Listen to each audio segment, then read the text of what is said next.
الموضوع الثالث اللي نحب نحكي فيه، واللي هو تقريبا أهم من زوز مواضيع اللي قلت هذيا، هو موضوع التحالفات. ثم تحالفات قاعدة تصير توا ما بين أحزاب سياسية، وتحالفات كبيرة الغاية متاعها هي القضاء على الحكومة اللي موجودة توا.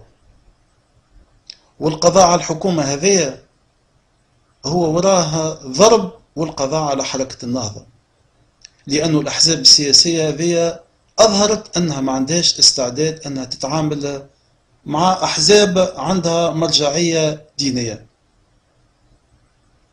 وبالتالي نحب نوجه نداء لكل الأحزاب السياسية واللي عندها مرجعية دينية كما حزب التحرير والسلفيين، ندعاهم أنهم يتوحدوا وأنهم يساندوا حركة النهضة،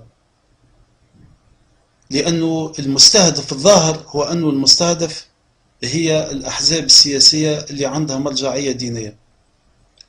ولأنه إذا تسقط حركة النهضة راهو مستحيل أنه نهار نجم نلقاو حزب التحرير يمثل مجموعة في البلاد هذه، ومستحيل زاد نلقاو ثم تمثيل للسلفيين في تونس.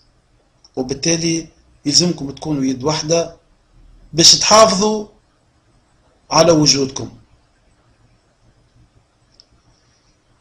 ونقول لكم آخر كلمة: يد الله فوق أيديكم.